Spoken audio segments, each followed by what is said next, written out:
Fast money always asks for something in return, but wisdom asks you to wait. He waited years for life to change, but when change came too fast, it demanded a price he didn't see. Some money doesn't arrive as a blessing, it arrives as a test. Chasing fast money at all costs. The night money arrived too fast at exactly 2:17 a.m., Ethan Cade refreshed his banking app again. The numbers didn't change. They stayed there. Large, bright, impossible. His breath caught in his throat. The silence in his apartment felt loud, like the calm before a storm. For a moment, he thought his phone was lying to him. Then reality hit. His legs went weak. He sat on the edge of his bed, staring at the screen as if it might vanish if he blinked. This was more money than he had ever held in his life, more than his yearly salary arriving overnight. No overtime, no waiting, no permission. He laughed, a short, shaky sound. "I finally escaped," he whispered. But as the excitement surged, something darker followed. His heart raced, not with joy, but fear. Fast money had a weight to it. It didn't feel earned, it felt borrowed, like something that had arrived early and expected repayment with interest.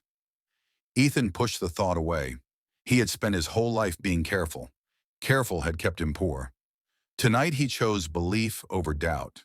What he didn't know was that this moment, this single refresh, had quietly divided his life into two chapters, before fast money and after the price arrived.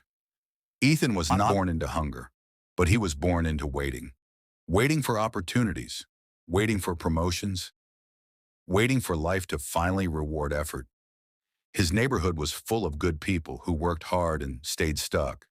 Men whose backs bent before their dreams did. Women who smiled through exhaustion. His father believed in honest labor. His mother believed patience was sacred. They taught Ethan values, discipline, humility, endurance. But values didn't stop embarrassment when bills piled up. They didn't silence the quiet shame of being the one still trying. Every morning, Ethan boarded crowded buses to a job that drained him slowly. Every night, he lay on his bed scrolling through social media. People his age flaunted luxury, cars, vacations, cash held casually in photos. No one showed the struggle, only the reward. Ethan felt invisible. He worked harder than many of them, yet progress ignored him. Over time, frustration hardened into resentment, not toward people, but toward the slow path itself. He began to believe the world no longer rewarded patience. It rewarded speed. And once that belief took root, waiting started to feel like a trap designed for those who didn't know better. Ethan's hunger wasn't only financial, it was emotional. He was tired of explaining himself, tired of hearing, "Your time will come." Time felt like an enemy, not a friend. Family gatherings became quiet reminders of delay. Questions sounded like judgment, even when they weren't. He wanted proof, proof that he mattered, proof that he wasn't invisible, proof that his life wasn't slipping away unnoticed. That hunger made him vulnerable, because desperation doesn't always shout. Sometimes it whispers logic into your ear, telling you survival justifies bending rules. Ethan promised himself he would never steal, never hurt anyone, never break the law, but he also promised himself he would never be poor again. That second promise slowly grew louder than the first. He didn't want to be rich for luxury. He wanted respect, control, relief. And when hunger meets opportunity, morals often arrive late. Temptation didn't arrive dramatically. It came wearing confidence and calm. Marcus Vale, an old acquaintance, reappeared in Ethan's life with a quiet glow. He spoke less, listened more, never complained, never rushed. Marcus had money, but no stress. One evening, over drinks, Ethan finally unloaded his frustrations. Marcus listened carefully. When Ethan finished, Marcus smiled gently. "You're working too hard," he said. "Money isn't meant to be chased slowly." Marcus spoke of systems, leverage, digital opportunities. No bosses, no waiting years, just smart positioning. "The rich don't work harder," Marcus added. "They move faster." Ethan felt suspicion, but also hope. Marcus didn't sound criminal. He sounded informed. Before leaving, Marcus said one sentence that echoed all night. If you want change, you have to move faster than fear. Ethan told himself it was just curiosity, just learning, just one step. He joined a private group Marcus recommended. The language was technical, the promises bold, the risks brushed aside with confidence. Testimonials flowed endlessly. Screenshots replaced proof. He invested money he couldn't afford to lose. His finger hovered over the confirm button. His chest tightened. That pause, brief and quiet, was the last moment fear had control. 3 days later, his balance doubled. Ethan stared at the screen in disbelief. No overtime, no meetings, no waiting months, just profit, clean and fast. Doubt collapsed instantly. Fear surrendered without a fight. Fast money had spoken, and it sounded convincing. Ethan didn't celebrate the money the way he once imagined he would. There was no party, no announcement. Instead, there was urgency. His mind raced ahead of his emotions. If this worked once, it could work again. And if it worked again, then slow life was officially dead. He reinvested immediately. The second win came faster than the first, then a third. Each success felt less surprising and more expected. Ethan's confidence hardened into belief. He had cracked the code. Waiting was for people who didn't understand how the world worked anymore. But something inside him shifted.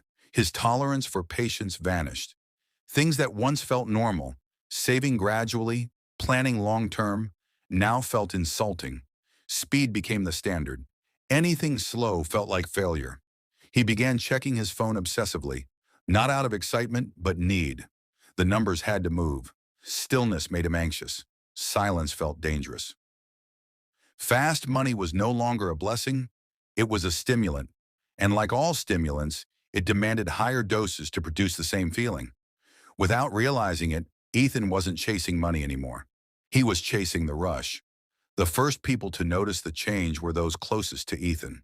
His mother asked gentle questions. His father warned him to be careful. Old friends raised eyebrows, then concerns. Ethan brushed them all aside. "You wouldn't understand," he said, forcing a smile. "This is how money moves now." In his mind, caution sounded like jealousy. Advice sounded like fear, disguised as wisdom. He began to see slow thinkers as obstacles, not allies. Ethan stopped sharing details. Conversations became shorter. Distance grew. The people who once grounded him now felt like anchors trying to pull him back into a life he had escaped. Instead, he surrounded himself with voices that praised boldness and mocked patience. In the private groups, risk was celebrated, doubt was ridiculed, fear was treated like weakness. Every warning was reframed as negativity. Without realizing it, Ethan had removed every brake from his life, and a vehicle with no brakes doesn't stop when danger appears. It only accelerates. Marcus encouraged Ethan to scale. "Small moves are for beginners," he said. "Big money rewards boldness." The numbers grew. So did the pressure. Bigger investments meant bigger returns, but also bigger consequences. Ethan's days became a cycle of monitoring, reacting, and adjusting. There was no off switch. Even during meals, his phone sat beside his plate like a loaded weapon. Momentum felt like safety. As long as things were moving fast, he felt protected. Stopping felt dangerous. Slowing down felt like losing ground. But momentum is deceptive. The faster Ethan moved, the harder it became to step away. Every decision locked him deeper into the system. What once felt like opportunity now felt like obligation. He noticed it in small moments. His chest tightening when numbers paused, his irritation when friends talked about ordinary life. He was no longer present anywhere. His mind lived in projections, predictions, and percentages. Fast money had given him wealth, but it had also placed invisible chains around his time, attention, and peace. As the deals grew larger, clarity shrank. Transactions became complicated. Explanations grew vague. When Ethan asked questions, Marcus waved them away. "That's just how big money moves," he said calmly. "You don't want to overthink success." Ethan felt the discomfort rise and then sink, because stopping now would mean facing a terrifying possibility that he had been reckless, not brilliant. So he chose silence. He signed where he was told, approved what he didn't fully understand. Logic bent itself around desire. After all, the money was real. The results were visible. That had to mean something. But deep down, Ethan sensed the line he had crossed. Not in one dramatic leap, but in a series of small steps, each justified by the last. Fast money doesn't demand your morals up front. It erodes them quietly until you can no longer remember where the line used to be. Ethan's lifestyle looked successful from the outside. Better clothes, better apartment, a calm confidence in public. People began treating him differently. But nights told a different story. Sleep became rare. His phone ruled his life. Every vibration sent adrenaline through his body. Good news brought relief. Silence brought panic. His mind never rested. He realized something frightening. Poverty had once kept him awake, worrying about survival. Now wealth kept him awake, fearing collapse. Fast money had changed his problems, not removed them. He had traded hunger for anxiety, waiting for constant alertness, freedom for pressure, and the worst part? He couldn't stop. The first loss didn't arrive loudly. There was no crash, no alarm, just a delay, a transaction that didn't clear on time. Ethan refreshed his screen repeatedly, convincing himself it was a technical issue. Hours passed.